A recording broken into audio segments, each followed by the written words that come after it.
Hi, my name is John, N3LUD, and today I want to share with you part one, which is going to be part one of what I call the Shack in the Box. It's a kit that I built to store my ham radio equipment, and I wanted to just, in this video, explain my design philosophy for kind of what I wanted this kit to look like. I'm not really calling it a go kit because it's not something you just pick up very easily and go. I wanted it to use something that I could have in my shack and also be able to have it portable enough to put in my pickup truck and take with me to public service events and drills and whatnot. So this box was made here with some scrap birch veneer plywood that I had. I covered it over with speaker carpet. I have handles and various attachments to protect it. The idea was that this box could be self-contained with the radios, much like mobile DJ equipment is housed in mobile DJ cases for folks that do weddings and parties and things like that. All the stuff I got here I did purchase off of Amazon in terms of the hardware, the plastic corners, the rubber feet, the inset handles. So with that, I want to just kind of go over the case with you. It's about 24 inches wide, the width here. The height's about 19 and it's about 16 inches deep. So the way that I actually have this set up, you'll notice that we have the lid here, which I'll take off in just a minute. There's clips on two sides that protect the front of the radios. So the way that the case is situated, the radios are positioned up. I'm going to pull the case forward here in just a second. The bottom here I have angle iron on. Not that I really needed to have the aluminum angle, but you'll see kind of why I did that in a minute. So with that, I'm going to take the lid off and I'm going to set this forward so you can see the rest of the case. Inside the case lid, I actually left a little bit of storage space here to put some elastic bands for manuals and things like that.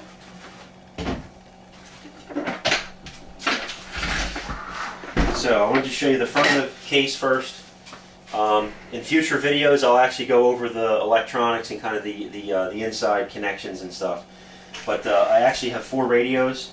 I have a Yaesu 2-meter radio. I have 2 MFJ clocks here.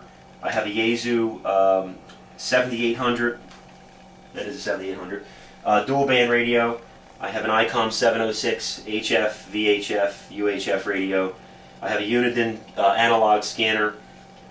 I have a Cantronics KPC3 that I'm using for digital access for the VHF radio. What I also have here, I have a series of switches. The switches are actually going to control lights that I plan on putting under here, which you'll see in another video, as well as more than likely external speakers or some accessories. I actually do have a connection here. I swapped out, when this switch box came, it actually had a DC in, like a regular old cigarette lighter adapter. I swapped that out so I have 2 USB ports for charging phones or other devices. I have a rack mountable drawer that I have here in the front. This actually has microphones, a notebook, some papers that I had for the last public service event that I worked in.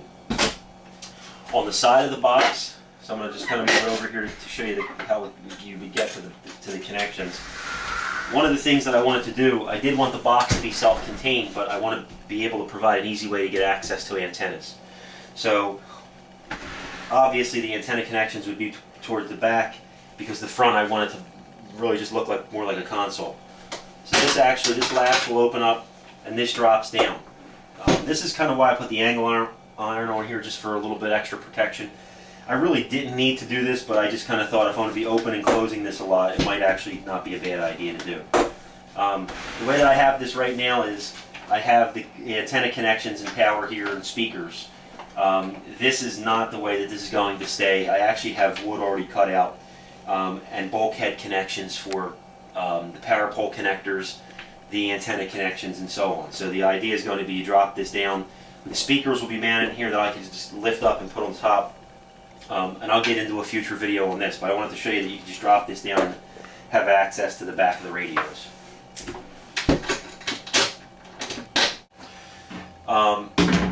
I just pushed the box back here a little bit, and I'll zoom in here in just a second, but what I wanted to show you was the last time that I actually used this, the way that it was situated is I actually had the lid here. This actually helped with glare, you know, from sunlight not being able to shine directly on it. I actually had maps and a notepad up here, and I was able to stand comfortably and be able to see the paperwork on top of the kit, as well as have access to all the radios. So let me try to show you some up close shots, and then we'll get into how the box came together. Okay, here's kind of a closer up shot of the radios. I'll have some photos of this as well. I actually have two radios to the left, two radios to the right, and the way that I'm doing this, and I'll get into more detail in a future video, I have one rig runner powering the two radios on the left, and I have a separate rig runner powering the scanner and the ICOM 706.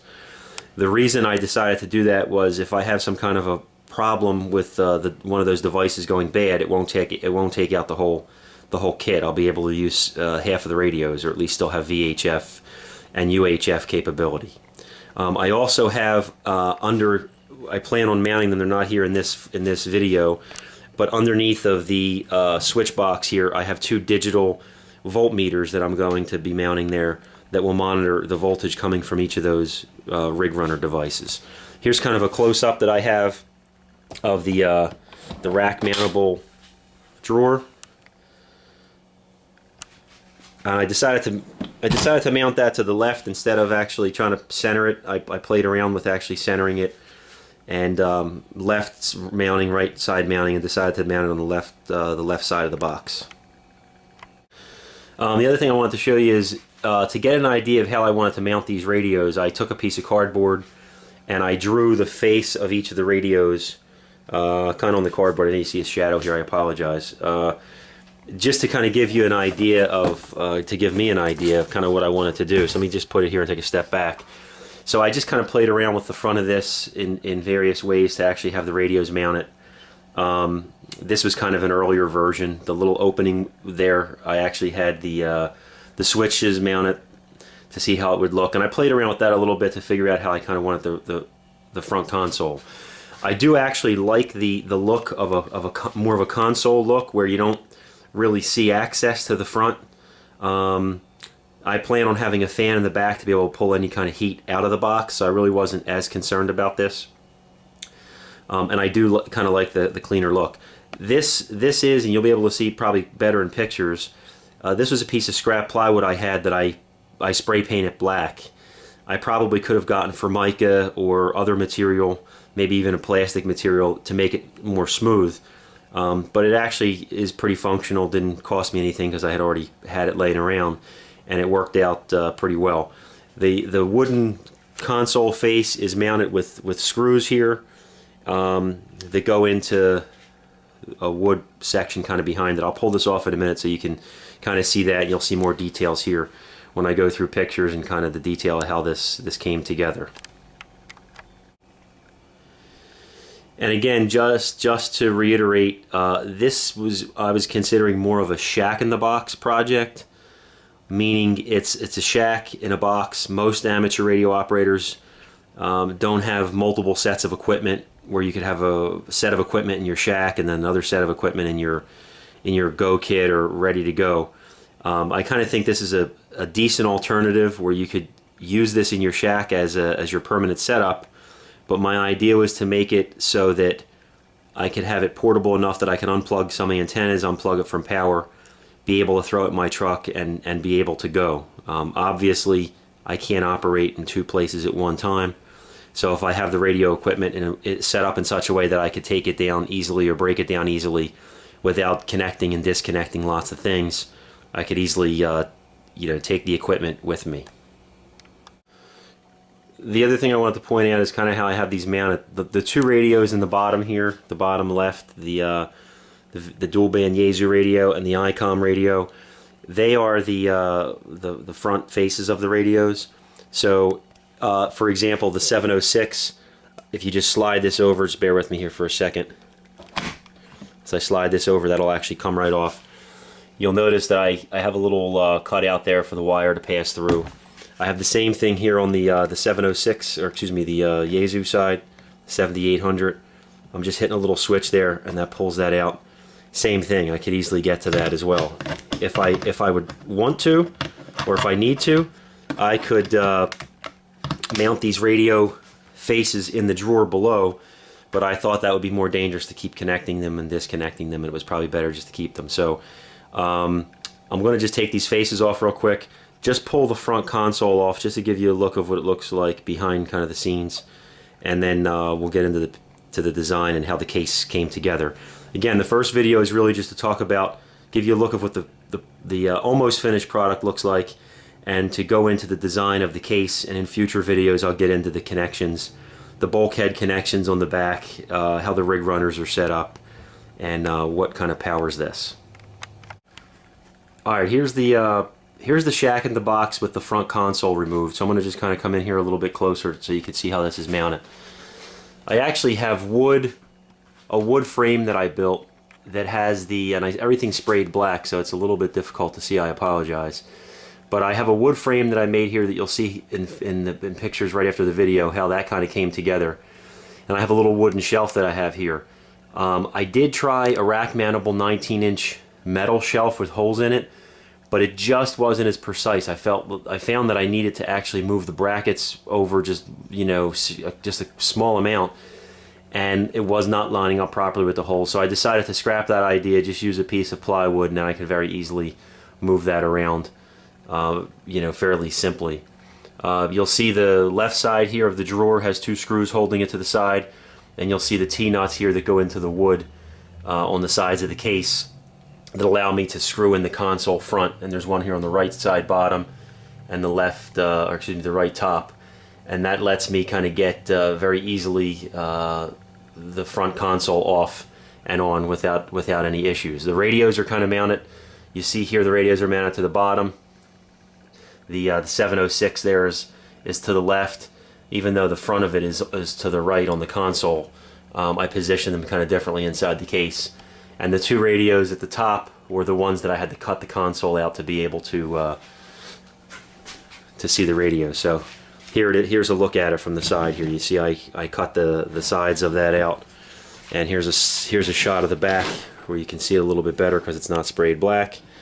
And that's kind of how that came together. Again, that's just a piece of veneer plywood, and I think that just makes it look a little bit more finished than trying to mount the radios in it and have the whole thing open like that. So with that, we're going to continue on here, and I'm going to give you details about how the construction of the case came together. Here's the assembled box. It's clamped on my workmate bench. At this point, I'm getting ready to cut the lid from the box. Here's another angle of it. You can see the pencil marks where I'm getting ready to make the cut. After cutting the lid, I also followed the same steps for cutting the rear section of the case. I then marked each side of the box, indicating the position where the handles would be positioned. I then drilled 4 pilot holes and cut it out with a jigsaw. Just to test fit it after I cut it out, here's a shot showing the handle positioned in the case. Okay, after the box was cut, I spray painted the inside of the box of flat black color, and here I started putting the speaker fabric on the outsides of the box. Okay, here's another shot of the box with the fabric starting to be wrapped. After first spraying the box and the fabric with the spray adhesive, I started to wrap the box. Here you can see I started making cuts, and I started to fold the fabric onto the inside of the box, positioning it in place.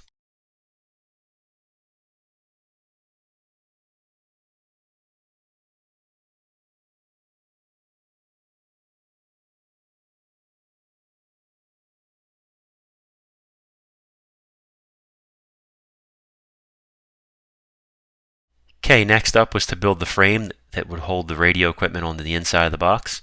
I did this with 1x2 pine material, pocket hole screws that I built with my Craig jig and clamp. This was held together with wood glue and screws.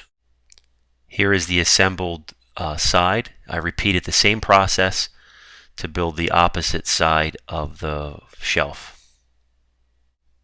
Okay, here the shelf is assembled and sprayed black. You can see I have the 2 sides. They're being held in place with a 1x2 going across the front and the rear. On the bottom portion is where the the 19-inch rack will be held in place. Here is the 19-inch metal rack mount shelf that I positioned on top, which I later changed to plywood. I mounted the radios to the plywood shelf using the brackets that come with the radio from the manufacturer. Of course, you could also see that this shelf is sprayed black as well. Before I cut the front console, I took the wood that I was going to use for the console, put it in place to give me an idea of the fit from left to right and top to bottom. Once the wooden rack was assembled and put in place with the wooden shelf with the radios mounted to it, I positioned it in the box and also put the 19-inch rack mountable drawer on the very bottom. The wooden shelf, there's another wooden shelf sitting on top of that, and the rack mountable drawer is screwed into the side wooden rails of the rack, holding it in place. Here's a shot from the front of the console, just off to the left, with the radios mounted in place.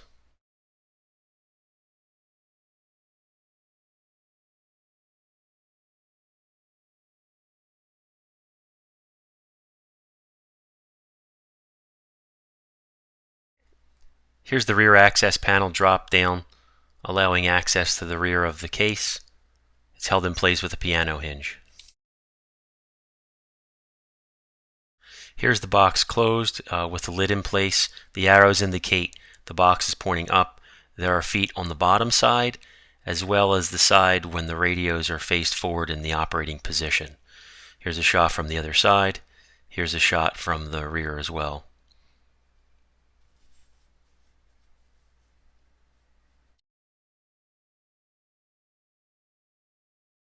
I left enough room on the inside of the lid so that I could use this for storage as well. On the corners of the lid, as well as the bottom part of the case, I mounted these plastic corner pieces for added protection. On the right side of the box, I have a switch panel. It came with a DC plug, which I swapped out for the USB for charging phones or electronic devices.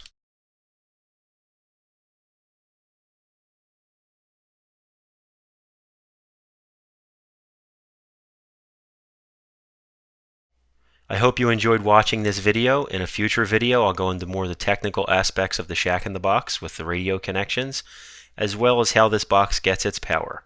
Thank you for watching.